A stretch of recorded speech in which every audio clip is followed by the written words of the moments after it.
합니다. 우리 주님의 인도하심이 우리 청년들의 삶 가운데 있기를 축원합니다. 삐졌어요? 청년이라고만 해서 여러분도 있기를 축원합니다.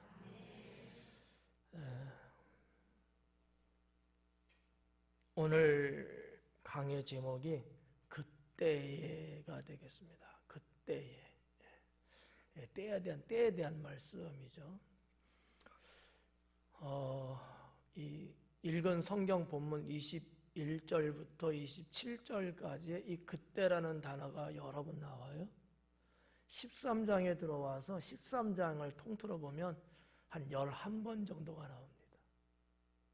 그러니까 상당히 많이 나오는 거예요. 무슨 얘기냐면 우리 주님이 때에 대해서 상당히 강조하고 계시구나. 때가 상당히 중요하다는 것을 말씀해 주고 계시는구나 라고 하는 거죠. 우리 주님의 말씀을 이렇게 떠나서 일반적인 생활 속에서, 인생 속에서도 때라는 것은 상당히 중요하거든요. 인생에는 매 순간에 이 때가 있어요. 이 때 평소에 잘하다가도 그 때를 잘못하면은 평소에 잘한 것이 아무 의미 없게 돼버려요. 그냥 세상 말로 쫄딱 망하는 거예요. 그러니까 잘 했는데 왜 이러지? 이런 사람들이 있거든요. 나 잘했는데 왜 이러지? 왜 이런 일이 생기지? 가만히 관찰을 해보면요, 어느 시점, 그 때가 있는데 그때 못한 거야. 그때. 그럼 우리가 성경에서 한번 그 단적인 예를 하나 보면, 열처녀 비유 말씀 예수님 하시잖아요. 그러면 여러분들의 그 성경 지식으로 보면 다섯 처녀 나누죠. 안 나누는 사람 있어요? 다 나누죠. 그럼 앞에 있는 다섯 처녀는 어떤 처녀예요? 지혜로운 게 훨씬 좋죠. 미련한 것보다는. 그래, 첫 번째가 지혜로운 처녀. 그럼 두 번째는 미련한 처녀. 그럼 지혜로운 처녀는 어땠어요? 때를 잘 준비했어요? 그렇다 치고. 그럼 미련한 처녀는요? 잘 준비 못했어요? 그것도 그렇다 치고. 근데 제가 알고 있는 성경은 여러분이 틀린 거예요. 따지고 싶어요? 지혜로운 처녀가 잘 준비했다? 저는 그렇게 설교해 본 적이 한 번도 없거든요. 여러분 어디서 설교를 듣는지 몰라도 그 지혜로웠던 처녀들도 사실은 예수님 앞에 깨어 있어야 되는데 어땠어요? 잤어요. 그건 생각 못하고 그냥 자기 전까지 잘했다는 거죠. 근데 그들도 잤고 미련한 다섯 처녀도 잤어요. 왜? 한 팀이잖아. 같이 자야지. 그런데 왜 예수님은 지혜로운 처녀라고 했고 왜 미련한 처녀라고 했을까? 왜 이 10명을 다섯씩 나누었을까? 어디에 초점이 있는 거냐라는 거죠. 신랑을 맞으러 나오라고 할 때에, 언제? 때에. 그때에 다섯 처녀, 지혜로운 처녀는 깨서 준비했다는 거죠. 아직 기름 등불이 있었다는 거 아니겠어요? 그 미련한 처녀는요, 등불 기름이 없었던 거야. 이쪽은 있는데 이쪽은 왜 없어요? 이쪽이 있는 이유는 평소에 충만하게 준비되어 있던 거고, 이쪽 다섯 처녀는 평소에 충만하지 않았던 거야. 찰랑찰랑도 안 되고 그냥 밑바닥에서 한 30-40% 정도 있는지 몰라요. 무슨 얘기냐? 평소에 신앙생활 잘 안 하고 성령 충만하지 못하고 말씀과 진리 가운데 충만한 신앙이 아닌 미련한 처녀 같은 사람들은 그때를 놓쳤다는 거죠. 아닐까요? 그게 성경 말씀이에요. 그러니까 때야 때. 네. 때가 중요하다는 거죠. 그러니까 열처녀 비유도 시간으로 볼 때, 세월로 볼 때 어느 때를 비유로 말씀한 거예요. 어느 때에 대한 말씀이에요. 주님 오실 그때, 주님 재림하시는 그때에 대한 비유 말씀이거든. 오늘 읽은 우리 본문의 말씀은 똑같죠. 환란이 일어나고 주님이 구름 타고 오신다고 말씀하는 그때란 말이야. 여러분, 이 때라는 게 참 중요합니다. 아까도 말씀드렸지만 늘 잘했어요. 여러분도 마찬가지예요. 그냥 평소에 잘합니다. 그런데 거기까지 잘해야 되는데 그때는 졸고 맹하고 있는 거야. 그럼 어떻게 되죠? 지금까지 쭉 잘해왔던 게 아무 의미가 없어진다니까. 놓쳐버렸잖아요. 그런 의미를 우리가 한번 생각해 보자라는 거지. 예수님이 왜 유독 자꾸 때에 대해서 이렇게 많이 말씀하셨을까? 물론 이제 헬라어 원어에는 우리 성경에는 다 11가지 때라는 단어로 번역이 다 됐어요. 11가지나. 원어에는 사실은 한 3가지 종류의 단어를 썼어요. 하나는 호라라는 단어를 썼고요. 그거는 무슨 뜻이냐면 시간을 말하는 것이 몇 시, 때는 때지만 시간적 개념, 몇 시 이렇게 좀 좁죠? 네. 하나는 헤메라라는 단어를 썼어요. 이건 날이라는 뜻이에요. 날, 24시간 날. 하나는 토테라는 단어를 썼어요.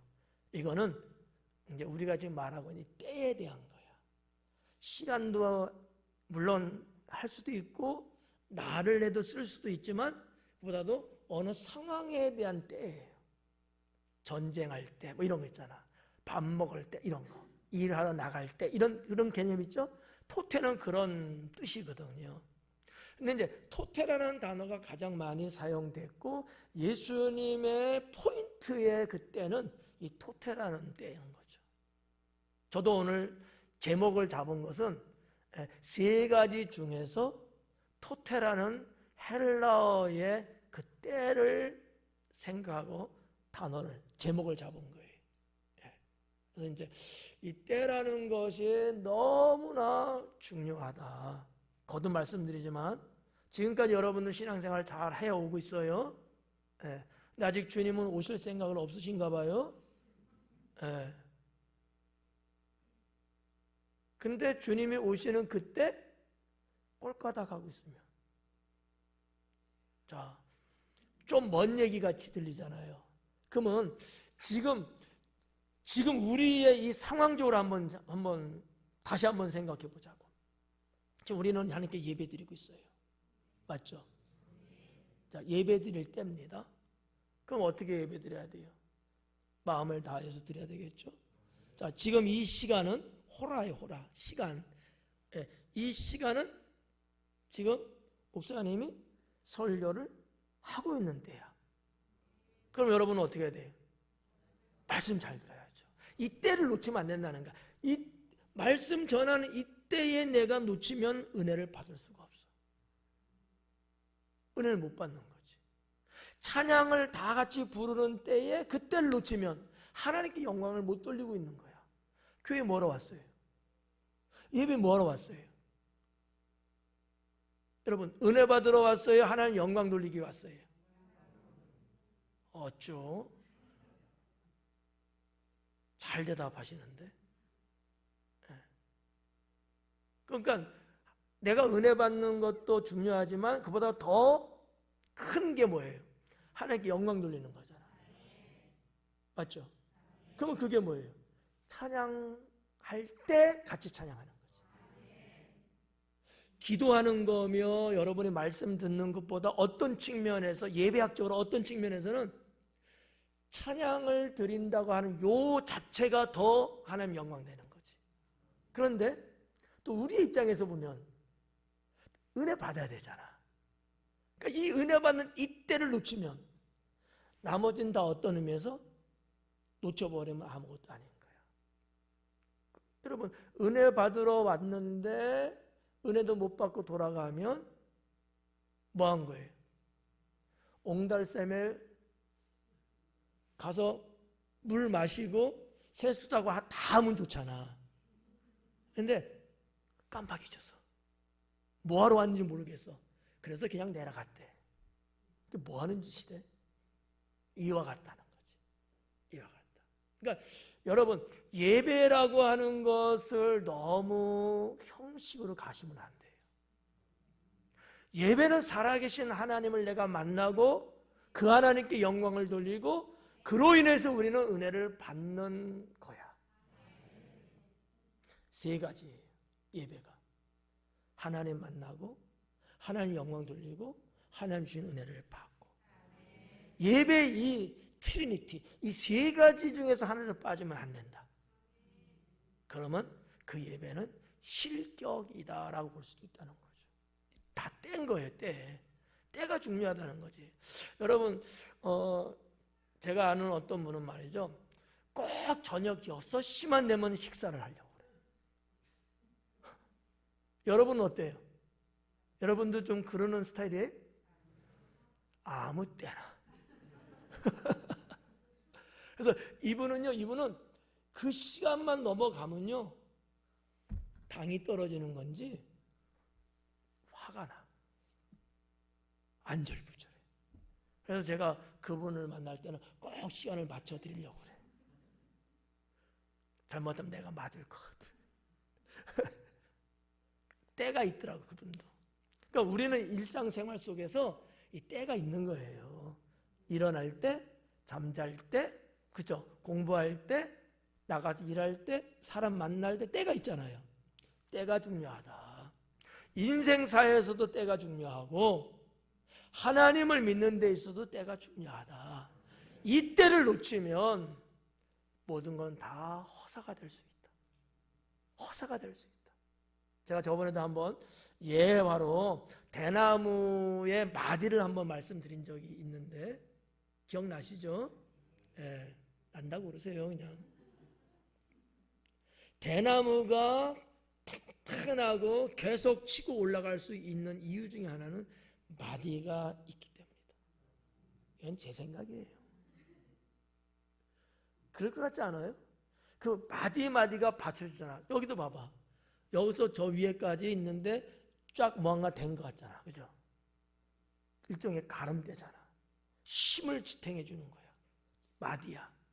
인생의 때, 신앙의 때도 그런 게 있다라는 얘기지. 아주 중요합니다.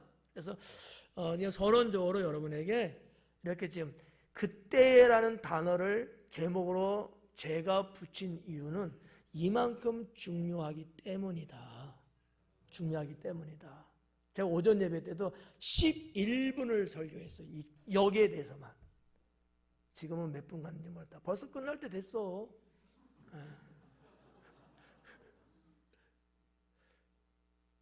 너무 중요해요. 그래서 뭐 지나간 거는 제가 뭐 다시 때에 대해서 설명하기는 좀 그런데 앞으로 할 것도 많으니까 넘어가고 그냥 21절부터 볼게요. 21절에. 자, 21절에 그때에 어떤 사람이 너에게 말하되, 그렇죠. 그때에, 그래요. 21절에서 말하는 그때는 뭐를 말하는 거냐? 이 토테라는 거예요. 그 앞절에서 대환란이 일어날 때 나타나는 징조들이 있었잖아요. 있었어요, 없었어요? 어떤 것들이? 암기도 안 되는데 내 얼굴만 쳐다보면 답이 나오나? 네. 자, 어떤 것들이 있었죠? 네? 거기 16절, 17절 막 나오잖아, 그게.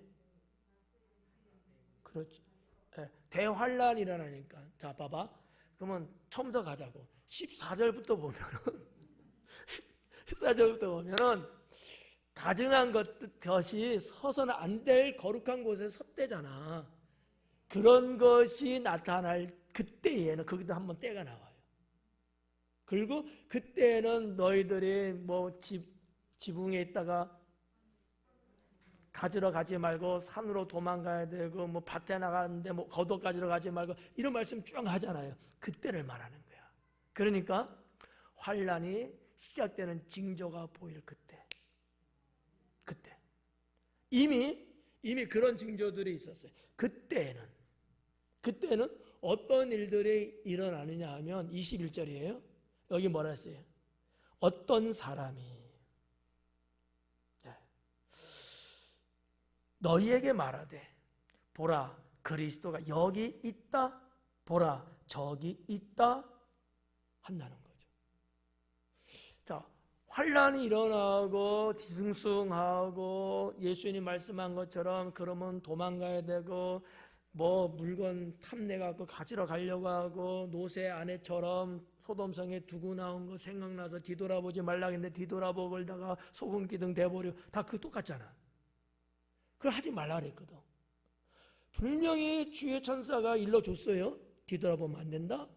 근데 두고 온 게 생각이 났는지 국 끓여 먹으려고 한 건지 하여튼 쫙 돌아본 거야. 소금기둥 냈잖아.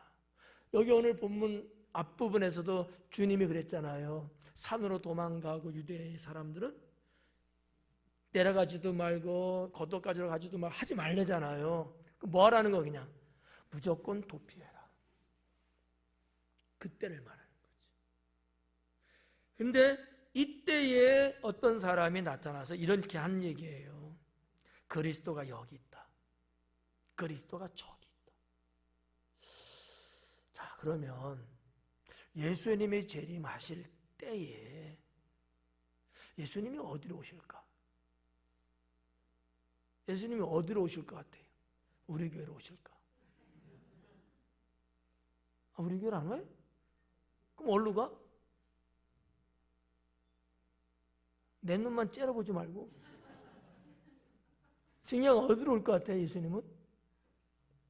대답했어. 자, 그 다음에 송지사님 나 쳐다보고 있네. 여러분 성경적으로 한번 보자고요. 성경적으로 예수님은 여기만 임재하시고 저기만 임재하시고 그러지 않는다는 거예요. 재림은 번개처럼 빛과 같이 임하시는데 온 인류가 다 알 수 있게끔 오신다 그랬어요.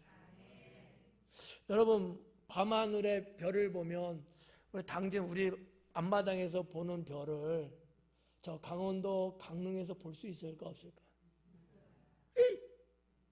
봐봤어요? 이렇게 먼데도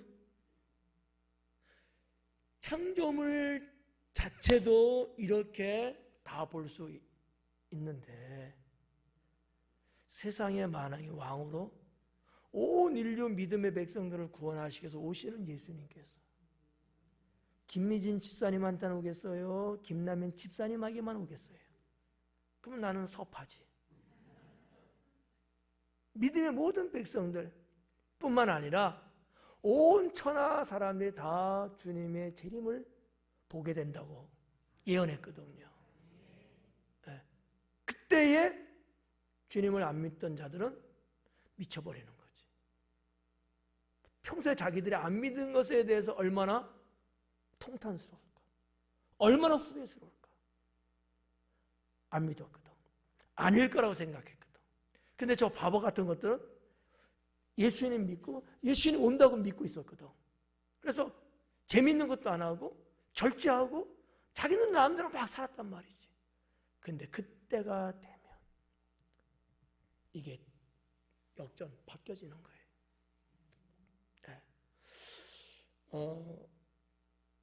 몇 주 전에도 제가 유대인의 전쟁사를 말씀드릴 때 유대인 중에서도 자기가 그리스도라고 말했던 경우가 있다고 그랬잖아요. 한 29번 정도. 다 가짜야. 그러니까 유대를 로마로부터 자유를 얻어내고 전쟁을 해서 승리하고 국민들을 하나로 모으기 위해서 그들이 그런 유혹 아닌 유혹 같은 것들을 말하면서 그리스도라고 막 퍼뜨렸었거든. 이런 어떤 유대 역사적으로도 있었지만 마지막 종말 때에 또 이와 같은 현상이 나타난다는 거죠. 서울 제가 한 20여 년 전에 조사는 제가 한 30년 정도 했을 거예요. 30년 전에 세미나하고 막 다닐 때 서울 강남 쪽에만 자기가 하나님이다, 자기가 메시아다고 말하는 사람이 43명. 그 외에도 뭐 저기 강원도, 뭐 원주, 뭐 강릉, 저 경상도, 전라도, 뭐 오대산, 지리산, 여기 당진, 뭐 이런 식으로 전국에 자기가 하나님이고 자기가 메시아고 자기가 그리스도고 이런 사람이 제가 알기만 해도요 한 8, 90명 정도, 8, 90명 정도 그랬다는 거죠. 아마 여기 당진 사람들도 옛날에 좀 다녔을 것 같아. 아미산으로 가고 막 절로 가고 막 이런 식으로. 당진 사람들도 종교성이 상당히 강하거든요. 당진 사람들이. 여러분, 우리 한번 과거 한번 생각해 볼까요? 한 몇 년 전이죠. 한 7, 8년 됐을까요? 1992년 다미선교회. 아시는 분은 많지 않은 것 같아요. 눈치 보니까. 예. 우리나라에 그 다미선교회라는 조직이 있었어요. 이분들이 주장하는 것은 예수님이 2000년에 재림하시기 때문에 7년 환란을 빼니까 1992년이 나오는 거예요. 그래서 1999년에 재림하실 거고, 그 다음에 1999년에 주님의 이 세상을 심판하기 위해서 종말이 온다는 거예요. 종말이. 그러니까 7년을 빼야 되니까 92년에 주님의 재림을 이야기했어요. 그 날짜가 10월 28일. 그래가지고 난리 났었죠. 대한민국의 방송사가 KBS, MBC, SBS도 아마 있었나? 하여튼 대한민국, 그때는 뭐 종편이 없었잖아. 그 방송사가 모든 촬영 장비를 다 갖다 대고 기다렸거든. 임자 재림하시는 예수님 잡으려고 카메라 담으려고. 근데 안 오시더라고. 그때 저는 집에 있었거든. 믿음이 없어서.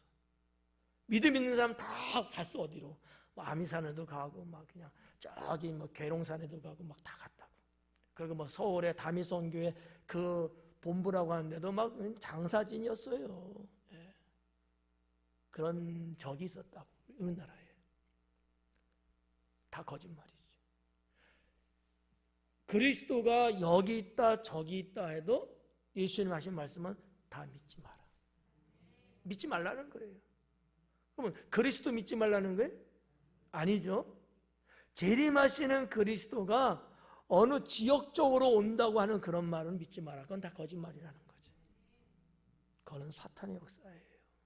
예. 그러니까 여러분 앞으로도 아미산이다, 뭐 당진 순복음교회다 이렇게 주님이 어느 곳에 온다고 하면은 저건 가짜야 이렇게 생각하셔야 돼. 제가 저 강릉 가갖고 예수님 강릉에 오시니까 빨리 여러분들 나인들 와요.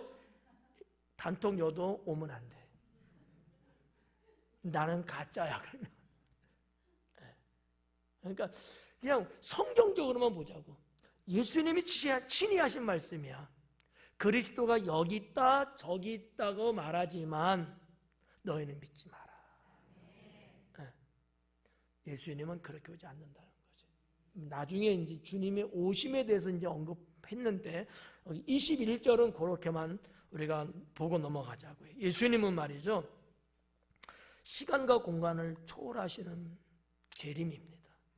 초림 때는 베들레헴 말구에서 태어나셨어요. 사람의 육신을 입고 태어났으니까. 그러나 장차 오실 예수님은 그렇지 않아요. 네. 그분은 시간과 공간을 초월하신 하나님이셔. 그러니까 걱정할 거 없어요. 우리가 하나님을 평소에 잘 믿으면 언제 오시든 뭐 어디로 오시든 상관없어. 다 주님이 불러 가시는 거야. 네. 주무시다가도 갈 수 있어. 그러니까 잠도 안 자면서 또 여기 나와서 또 왜 목사님은 안 나오시지 이러지 마라. 나는 자다가도 주님을 영접할 수 있으니까. 이해가죠? 무슨 말인지? 네. 그런 헛된 속임수에 속지 말자. 네. 예수님 재림에 대한 것을 또 뭐 전할 또 아마 때가 있을 거예요. 가장 피크는 요한계시록이겠지. 근데 제가 죽을 때까지는 못할 것 같아요. 마가복음하고 언제 요한계시록까지 가냐고. 이미 요한계시록은 한두 번 강의를 했어요. 그때를 놓친 건 어쩔 수 없어. 자, 아무튼 21절을 우리가 보면서 세상 마지막 때는 이렇게 혼돈스럽고 이렇게 사탄이 미혹하는 시대구나 라는 걸 우리가 알아야 돼. 그래도 지금도 어떤 사람은 넘어간다니까. 제가 알고 있는 어떤 뭐 우리나라에도 외국에서 들어온 건데 뭐 속사도원의 제사장, 선지자 이런 말들을 쓰는 무리들이 대한민국에 지금도 있어요. 자기들의 세력을 좀 넓혀가고 있어. 이단 내지는 이단스러운 사람들이야. 하는 짓을 보면. 목사님 중에서도 많은 분들이 거기에 갔어. 아주 답답해. 성경으로 딱 비춰봤을 때 뻔히 아닌 게 드러나는데도 불구하고 거기 빠져나갔어. 사도는 끝났어요. 여러분, 제가 여러분과 같이 신앙생활하면서 내가 주님의 사도라고 말해본 적 있는 것 같아요? 없는 것 같아요? 난 한 번도 없어. 평생에. 나는 사도가 아니거든. 나는 그냥 목사야. 근데 자기들이 사도래. 예수님의 사도래. 이미 교회사적으로는 사도는 끝났어요.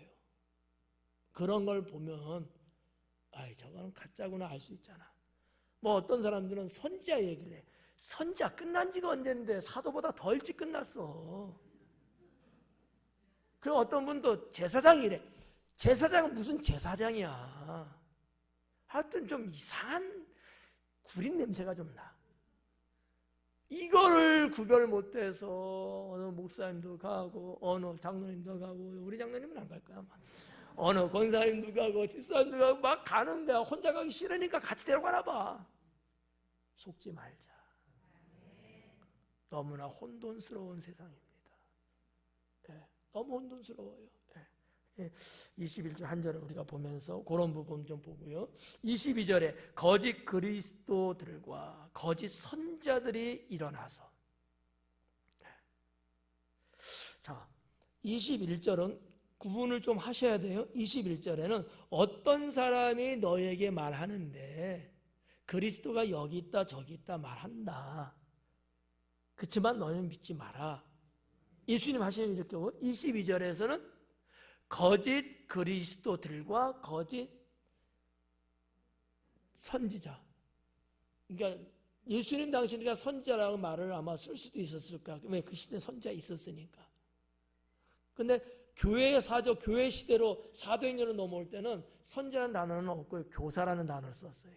왜? 교사가 있었으니까. 근데 여기는 지금 선지자가 나온 거예요. 거짓 그리스도들. 자, 거짓 그리스도들과. 자, 거짓 그리스도. 아까 제가 말했잖아. 서울 강남에도 몇 명? 전국적으로 몇 명? 한 명이에요? 더 많은 거예요. 그런 것처럼 예수님도 복수를 쓰셨다는 거지. 거짓 그리스도가 있는데 한둘이 아니고 들과 많은 거예요. 선지자도 한 명이 아니고 많은 거야. 들과. 이렇게 많이 나타나는 거야. 자, 이들이 이제 있는 거예요. 22절에 그들이 일어나서, 그들이 생겼다는 거죠. 거짓 그리스도와 거짓 선지자라는 자들이 많이 여기저기서 우죽순처럼 일어나는 거야. 많이 생겼어요. 그래서 나도 그리스도라고 알고, 우리 이병철 장로님도 자기도 그리스도래. 뭐 이런 식으로 막 여기저기서 서울, 대전, 부산, 광주 할 거 막 일어나는 거야. 우리나라로 보면 그렇다는 거지. 일어나서 그들이 뭘 하느냐? 이적과 기사를 막 보인다는 거죠. 이적과 기사를. 이 다 한마디로 말하면 그냥 막 기적 같은 거야. 막 이런 거야. 그러면 자, 예수님은 두 개의 단어를 따로따로 쓰셨어요. 이적과 기사입니다. 이적은 무슨 얘기냐면 쉽게 말하면 이런 거야. 증표. 영어로 말하면 사인, 표시, 뭐 이런 것들이에요. 그러니까 뭐에 대한, 어떠한 것에 대한 것을 알려주기 위해서 나타나는 현상들. 이해가죠? 그게 이적이야. 뭐 성경에 보면 이런 거 있죠. 오병이어의 이적. 예수님이 메시아라는 것을 알리기 위해서 예수님은 오병이어 갖고 기도하고 축사하사 5,000명도 넘는 사람을 다 먹여. 아니 떡 5개밖에 없는데 모인 사람 남자 장정만 5,000명이나 했는데 5개가 어떻게 나눴길래 5,000명을 다 먹일 수 있을까? 하나당 1,000분의 1로 나눠요? 이렇게? 축사하고 빵을 떼주니까 또 있고 떼주니까 또 있고 이런 식이잖아요. 물고기 2마리가 똑같죠? 예. 우리가 생선 먹어봤지만 서로 먹겠다고 싸우다 보면 없잖아. 그런데 그것도 나눴는데 계속 있는 거야. 계속 있는 거야. 이거는 뭐다? 이적이라고 구분하는 거예요. 이적은. 그러면 기사라는 건 뭐냐? 이 기사라는 것은 이런 거야. 아주 경이스러운 사건. 인간이 아니고 신만이 할 수 있는 그런 놀라운 일들. 예를 들어서 뭐 천지창조도 할 수도 있고요. 뭐 성경에서 보면 이런 게 있을 수 있죠. 하나님이 모세를 통하여서 홍해를 가르치는 거예요. 이건 이적이라고 안 보고 이건 기사라고 보는 거죠. 그래서 우리가 이제 좀 더 쉽게 절대적인 건 아니에요. 보편적으로 이적은 사람을 통해서 그냥 일반적인 거로 나타나는 능력, 이 정도. 기사는 자연계까지 움직이는 상당히 광범위하고 폭발적인 거죠. 그럴 땐 기사. 근데 이제 이적은 아까도 했지만 사인이에요. 뭐를 알리기 위해서 보여주는 것. 이건 이적이야. 기사는 직접 하나님의 역사. 이런 거. 좀 이게 좀 달라요. 근데 거짓 그리스도들과 거짓 선자들이 여기저기 막 일어나는데 그들이 이적과 기사를 행한다는 거예요. 그럼 한번 물어볼게요. 네. 자, 이병철 장로님이 기도를 하니까 암병이 치료가 된 거야. 이건 뭐죠? 이적이야. 그래서 이병철 장로님이 그런 막 이적을 베푸니까 여러분들이 예배드리러 오지 않고 이병철 장로님 집으로만 가는 거야. 좁아? 건축하면 되지. 이게 옳은 거야, 아닌 거예요? 틀린 거야. 틀린 거야. 그러니까 이적, 병 고쳐주는 것도 좋고 예수님 이름을 하는 것도 좋은데 그건 진리가 아니야. 그거는 하나의 보여주기 위한 사인일 뿐이야. 그게 진리가 아닌 거야. 제가 여러분에게 누누이 말씀드리다시피 여기 있다 저기 있다 누가 무슨 병을 고친다 죽은 자들 살렸다 해서 여러분 거기에 마치 주님인 것처럼 밀켜 다니고 몰려 다니는 것은 신앙에서 이탈한 모습입니다. 그건 그거대로 물론 은혜 받을 수 있어요. 그죠? 내가 당장 아픈데 그러면서 가서 기도 받을 수는 있어요. 기도 받는 거로 끝나야 되는 거야. 근데 기도해주고 병 고쳤다 해서 이제부터 우리 교회 나와, 우리 기도원에 나와 하고 붙잡으면 그 분은 잘못된 거야. 그리고 거기 가서 그냥 짓눌러 살려고 하는 사람도 잘못된 거야. 그건 하나님이 백성들에게 은혜를 주시려고 일시적으로 주시는 거지 거기가 진리가 있는 게 아니야. 이거 구분하셔야 돼요. 네. 이게 상당히 아주 매력적이고요. 상당히 미혹적이거든요. 목회자 되시는 분들 중에도 상당히 그런 또 주님의 또 은사 능력 받으셔서 또 사역하시는 분들 계시잖아요. 매력적이고 미혹적이에요. 주님이 은사 주셔서 일하게 하신 건 맞는데 일하는 거로 끝나야 되는데 그걸 통해서 내가 하나님이 되려고 해. 아주 위험한 거거든요.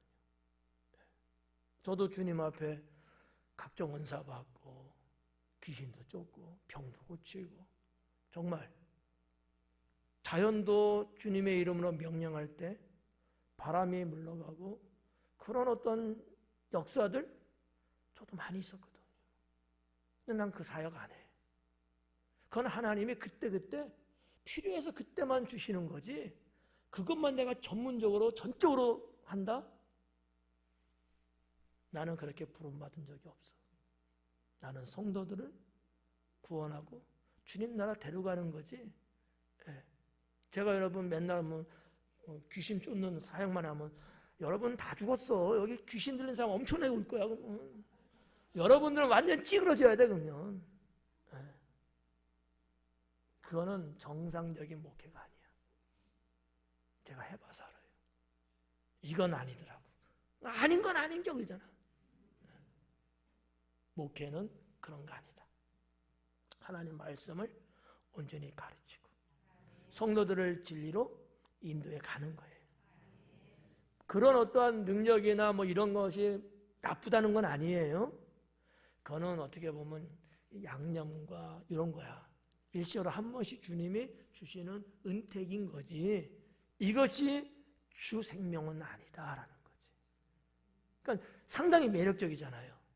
근데 이 매력에 잘못 걸려들면 미혹당해. 조심해야 된다. 예. 그러니까 뭐 어디 뭐 누가 있다.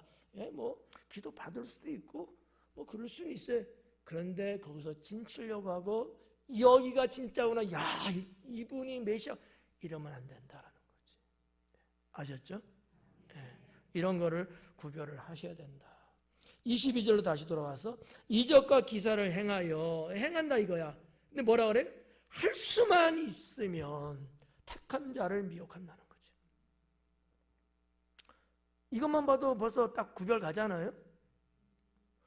이적과 기사를 막 벌리는데 하나님께 구원받은 성도들만 딱 골라서 미혹한다는 거지.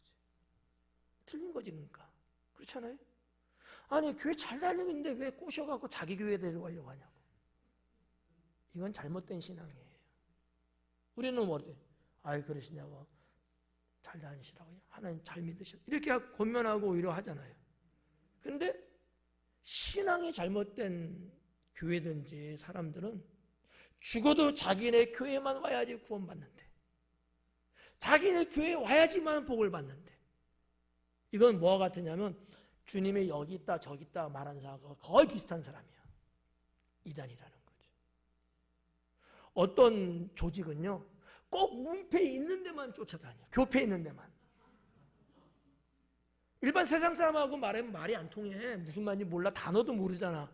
열받지. 근데 이건 교회 다니는 사람이야. 말이 통해. 딱 찌를 던지면 물어. 우리 교회 와보라고. 말씀 기가 막혀요. 그러면 한 번도 못 들은 것 같아. 우리 교회는 성경 공부도 가만히 가 우리 교회는 성경 공부도 안 가르쳐 주는 것 같고 한 번도 못 들은 말씀 갖고 그래. 자기가 잠잤으니까 몰랐지. 이런 말에 이제 속는 거야. 솔깃해갖고 그래 가요. 우리 당진에도 그런 데가 있거든. 당진에 사람들이 여기저기 막 이렇게, 여러분 바람 불면 막 휘어친대잖아. 바람이 그런 식으로 영혼이 막 휘어치는 거야. 이 사람이 과연 온전할 수 있을까요? 결국은요, 내쳐버리듯이 죽어버려요. 그러니까 이 사탄이 말이죠, 사탄이 적 그리스도들을 세우고, 거짓 그리스도죠, 거짓 선자들을 세워, 오늘날로 말하면 거짓 목사님 세우고, 거짓 전도사님 세우고, 장로님 세우고, 누구 세우고 막 세우는 거야. 교사들 세우고. 그래갖고 하나님 잘 믿는 구원받은 사람들을 자꾸 미혹해서 꼬셔. 그 엄한 데를 끌고 가려고 그래. 여러분, 미혹의 영에 잡히면 헤어나오기가 어렵습니다. 미혹의 영에. 남들은 다 아는데 본인만 몰라. 영혼이 사로잡혔어요. 여러분들도 지금 잘 믿는 것 같죠? 여러분, 근데 미혹의 영에 잡히면 어느 순간 나보고 날강도라고 이야기할 거야, 아마. 미혹의 영에 잡히면요, 분별을 못해요. 참과 거짓을 분간을 못해. 사탄의 영이 시키는 대로 할 수밖에 없거든. 무서운 거예요.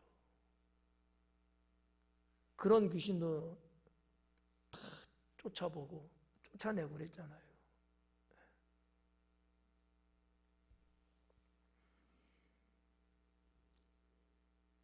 이적과 기사를 행하여 할 수만 있으면,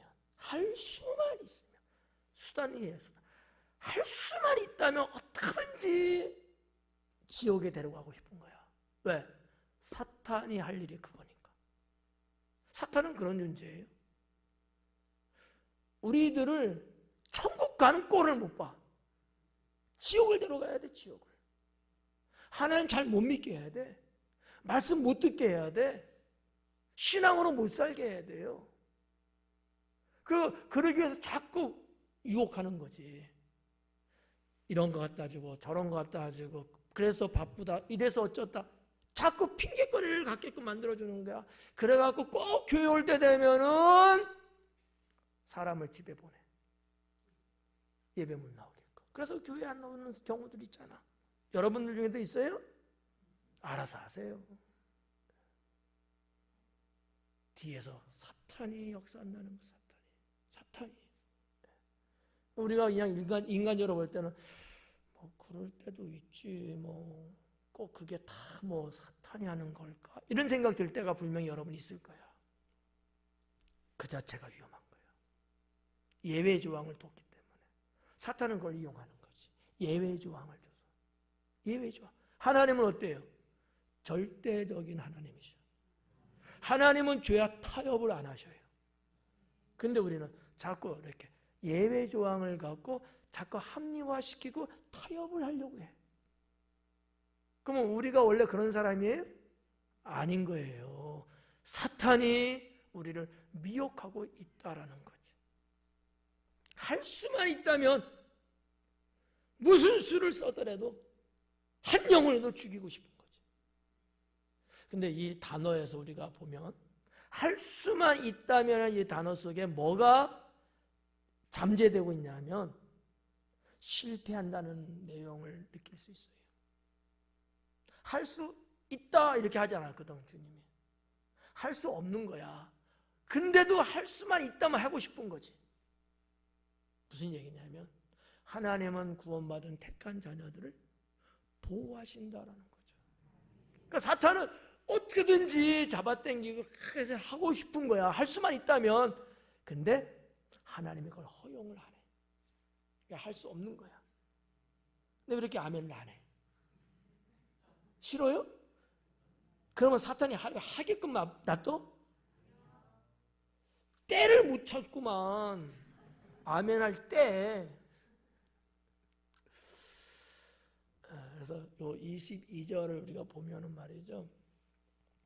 그래, 사탄은 큰 환란이 오고 주님이 재림하시는 징조가 일어나고 막 이런 세상이 급변하는 이럴 때에 적그리스도가 나타나서 막 이렇게 영적으로 혼란하게 만들잖아요. 예. 그렇지만 하나님은 하나님을 절대로 믿고 의지하고 깨어 있는 자는 보호하시는 거지. 이게 그래 너 저를 가. 그러지 않는다는 얘기야. 하나님 어떻게든지 품으시는 거지. 그래, 야, 그럼 넌 안 되겠다. 넌 쟤한테 가라. 하나님이 그러지 않는다는 거. 구원 받았는데 하나님 자녀고 믿고 있는데 야, 너는 믿는 게 덜떠럼하다. 넌 가라 절로. 이러지 않는다는 거지. 믿음의 차이는 있을 수는 있지만 하나님께 이미 믿어 구원받은 백성이 됐으면 하나님은 끝까지 그 영혼을 지켜주는 거죠. 품으시는 거예요. 그게 이 22절 이 문장 속에 담겨져 있다라는 거죠. 담겨져 있다. 제가 이렇게 신앙생활하면서 목회하면서 이렇게 보면 말이죠. 대한민국의 크리스찬이 옛날에 우리 몇 명이라고까지 말했죠?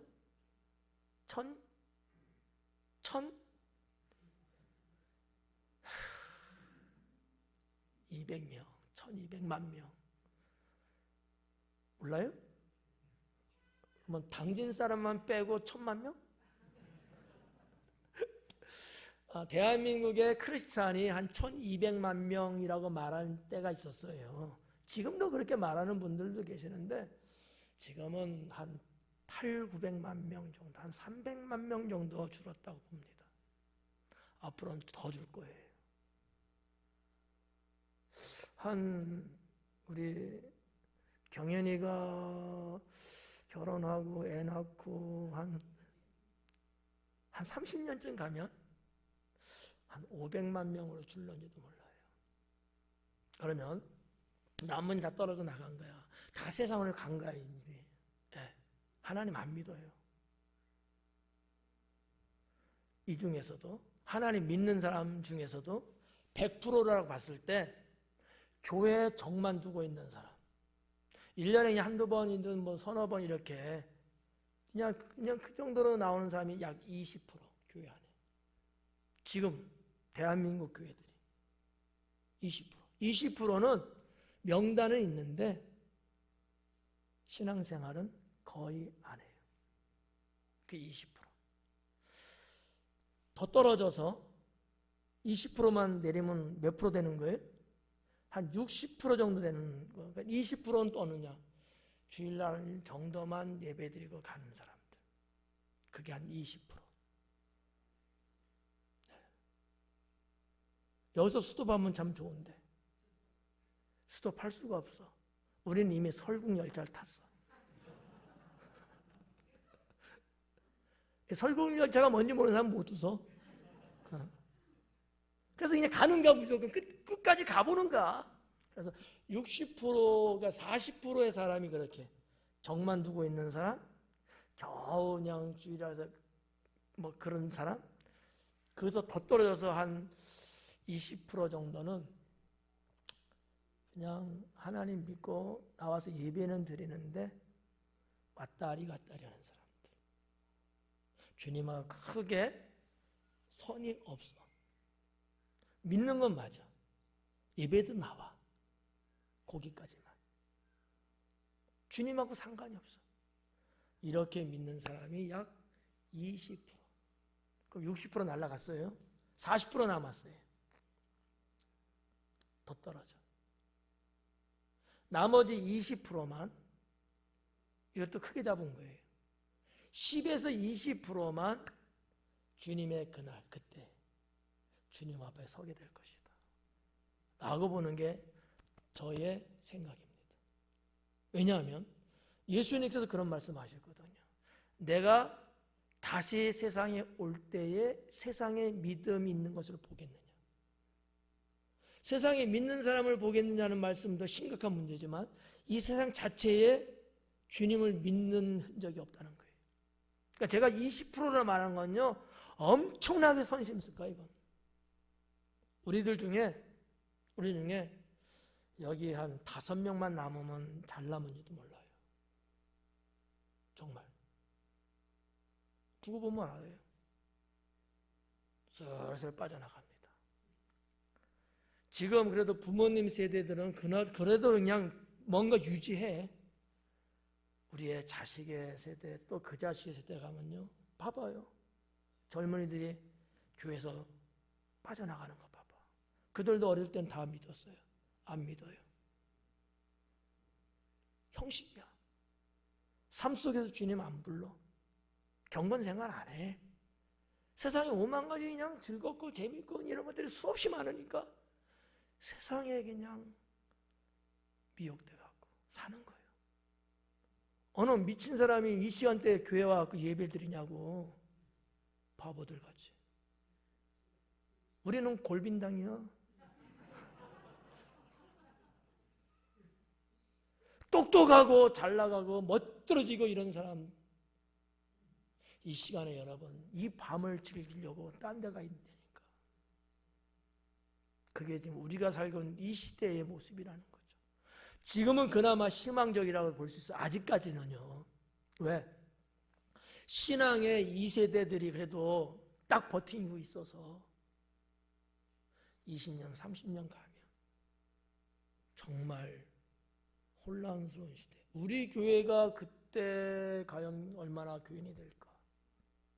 나는 솔직히요, 걱정 아닌 걱정을 지금 하고 있답니다. 나 목회 일선에서 물러나고 20, 30년이면 이제 내 나이 8, 90 될 거 아니에요. 그럴 때 당진 순복음교회가 과연 어떻게 하나님 앞에 서 있을까? 라는 쓸데없는 걱정이죠. 네. 근데 걱정이 돼요. 존재는 할 수 있어요.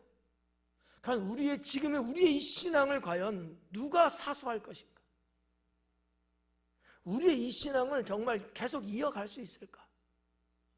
아니면 주변의 여타 교회들처럼 그냥 뭐 가리지 않고 이것저것 다 섞어서 하면서 그렇게 가지는 않을까? 누가 이 신앙을, 여러분 마지노선에 누가 있을래? 나보다 나이 많은 사람은 빼고 누가 마지막 선이야? 지은이? 우리 교회 신앙 너희들 선에서 지켜줄 수 있겠니? 그래, 고맙다. 정말 이건 심각한 문제예요. 우리 청년들도 세상에 나가서 학교생활, 직장생활 하면서 알잖아. 다 하나님 믿는다 그래요. 다 교회 직분자들이에요. 근데 개판이잖아. 형편없거든요. 세상 사람하고 다를 바가 없어요. 더하면 더하지. 그런 사람이 많어. 경건하고 열심히 거룩하게 사는 사람들도 많지만 상대적으로 그렇지 않은 분들도 많단 말이에요. 이 신앙, 말씀과 성령의 신앙을 못 지키면 한순간 우리는요 꼬꾸라질 수도 있어요. 네. 그게 때로는 걱정이 돼서 밤잠이 안 올 때가 있어요. 누가 우리 교회를 이어서 이끌어갈까? 누가? 내가 죽을 때까지 할 수는 없잖아. 네. 누가 그러더라고.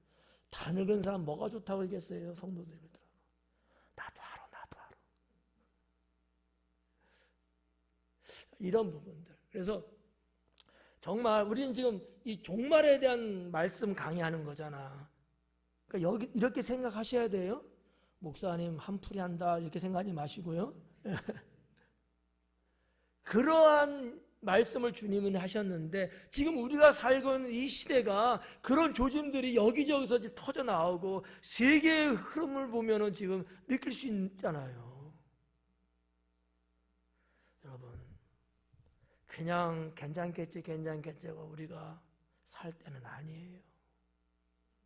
말씀드리고 싶은 것은 정말 깨어 있어야 될 때다. 네?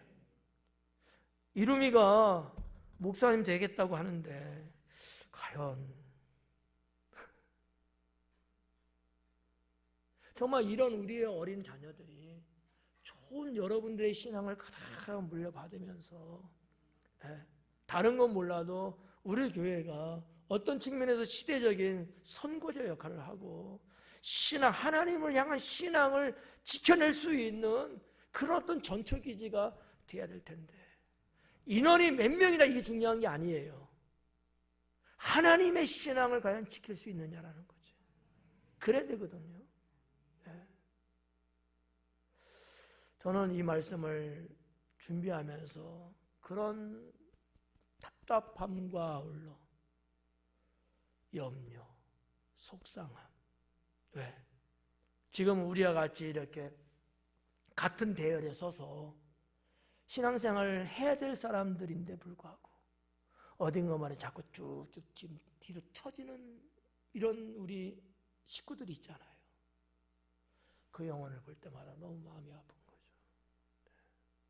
이게 뭐 옛날 같으면은 멱살을 잡든지 뭐 뒷덜미를 잡든지 어떻게 해서라도 이렇게 하는데, 요즘은 세상이 또 이게 또 나쁘다고 하는 세상이잖아. 그래, 그러기도 참 어렵고 그렇더라고요. 우리 옛날에는요, 애들 떠들고 그냥 네 새끼 내 새끼 할 것 없이 데리고 와서 조용히 하라고 뭐 때리기도 하고 막 이랬잖아요. 지금 그랬다가는 자기 아버지가 그냥 고소했다니까, 세상이. 그런 세상 됐어요. 그러다 보니까 참 그렇다. 네. 여러분 22절에 봐봐요. 뭐라 그랬어요? 미혹하려 하리라.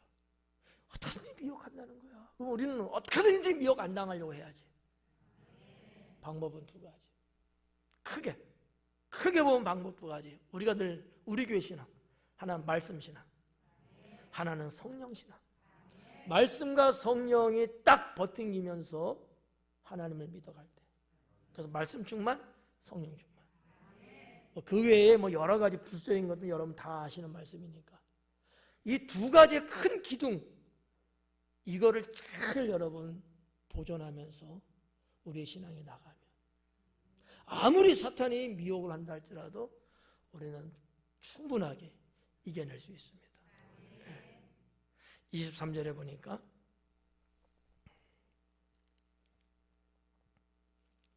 너희는 삼가라.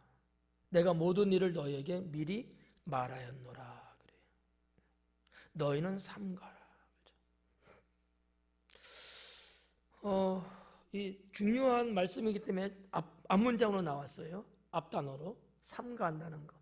삼가한다는 건 그냥 쉬운 말로 말하면 주의하라. 좀 더 적극적으로 말하면 조심해라. 더 적극적으로 말하면 경계하라. 주의하라, 조심하라, 경계하라. 예수님은 이런 의미로서 삼가라는 말씀을, 단어를 쓰신 거예요. 왜요? 사탄이 미혹하는 때니까. 이 말을 좀 우리가 이제 우리 스타일로 요즘으로 우리가 바꿔서 말하면 깨어 있어야 된다. 네. 처음에 말씀드렸죠? 열처녀. 깨어 있었다면, 왜냐하면 잠들기 전까지 얼마나 그 열처녀가 얼마나 열심으로 주님 앞에 깨어 있었냐고요. 얼마나 열심히로 신앙의 삶을 살았겠어요. 근데 그 마지막 그거 안 돼갖고 말이지, 다 피곤하니까 다 졸았어. 아마 새벽 3시쯤 됐나 봐. 새벽 서너 시가 아주 힘들 때거든. 야, 조금만 자자. 아유, 뭐 지금까지 안 오셨는데 오시겠냐. 아유, 그냥 좀만 눈 붙이자 그랬을 거야. 그래. 10명 전부 다 같이 누웠어. 하나 5명 이렇게 누고 5명 이렇게 눕고. 근데 신랑 맞으러 오라 하니까 막 그랬을 거 아니야. 5명 계속 잔 거 아니에요? 거짓 복음 전하면 안 돼. 다들 그냥 난리치고 있는데 그나마 5명의 등장에는 기름이 있어서 불이 안 꺼지고 있는 거야. 그러니까 유대인들의 결혼 문화에 대한 말씀을 한 거예요. 신랑을 맞을 때는요, 등불을 갖고 나가야 돼. 왜? 밤에 맞이하니까. 밤에 결혼식 하니까. 이게 없으면 신랑 맞을 자격이 없어요. 보니까 5명, 이게 뭐야. 불이 꺼져 있는 거야. 야야야야. 기름 좀 조금만 줘라. 야, 나도 없거든. 가서 사와. 당근 주스 있잖아. 에이씨, 치사하다. 딱 갔다 왔는데 뿅 없어졌어. 5명은 신랑마저도 벌써 가버린 거야. 그 말씀하신 거잖아요. 깨어 있어야 된다. 그러니까 삼가하라는 이 말씀 속에는 주의하라, 조심하라, 경계하라는 여러 가지를 다 함축한 말씀이에요. 우리가 지금 신앙생활을 하고 있는데 여러분 편하게 예수님 믿으려고 하면 안 돼. 넉넉히 주님 믿으면 안 돼. 네. 주님이 100년 후에 오실런지 아니면 내일 오실는지 아무도 몰라. 맞죠? 예수님이 그랬잖아요. 나도 모른대, 예수님이. 나도 모른대. 아버지만 아신대요. 우리는 몰라요. 징조만 보는 거야, 지금. 여기저기서 지금 전세에서 터져나가고 막 이런 여러 가지 보니까 말세지 말이구나. 송 집사님 아까 기도할 때도 말세지 말 이야기했잖아. 말세지 말이야. 말세 중에서도 마지막 부분이거든요. 그러니까 어느 때보다도 우리는 깨어 있어야 되는 거죠. 저도 그래, 저도 깨어 있는 거예요. 네. 나도 좀 쉬고 싶거든. 근데 이 쉴 때 그때를 놓치면 어떡해? 그러니까 나도 늘 각성하고 늘 조심하고 그래야지 내 영혼 내가 지키는 거지. 송 집사님 내 영혼 지켜줄 수 있슈? 없대. 없잖아요. 누가 누구의 영혼을 지키겠어요? 주님 앞에 본인들이 영적으로 깨어 있어서 지켜야죠. 그래서 23절은 그겁니다. 너희는 삼가하라. 내가 모든 일을 너희에게 미리 말하였노라. 주님이 이미 다 말했대요. 근데 우리는 기억 안 나잖아. 주님은 말씀하셨대. 근데 들어본 적이 없는 것 같아. 똑같아. 우리 교인들하고 어떻게 된 게.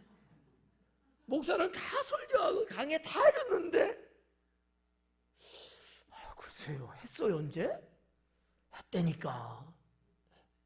예수님이 여러 번을 걸쳐서 다 말씀을 이렇게 주셨잖아요. 물론 뭐 여기에는 뭐까지 포함됐냐면 먼저 이 땅에 보냄받은 선지자들을 통해서 말씀했다는 거예요. 예수님이 사역 3년 하시면서 말씀했다 그것만 말하는 건 아니고 이미 예수님은 이 땅에 오시기 전에 어디 계셨어요? 그분은 하나님으로서 하늘에 계셨던 분이죠. 그리고 선지자들을 주님이 파송해서 다 세웠잖아요. 선지자에게 다 말씀을 주시면서 때를 알려줬잖아요. 그걸 말하고 있는 거예요. 내가 이미 너에게 다 말했느니라. 근데 너희들이 조심하지 않고 지키지 않고 흥청망청 너희가 그렇게 살지 않느냐. 경계해라. 조심해라. 깨어있어라. 그리고 이제 24절로 들어가는 건데 오늘은 들어갈 수가 없어. 문이 내렸어. 철문이 내려왔어 벌써. 안 돼. 그래서 이제 24절부터는 다음 주에 전하도록 하고요. 오늘은 끝까지 할 줄 알았죠. 23절까지만 하고 오전 예배도 23절까지만 했어요.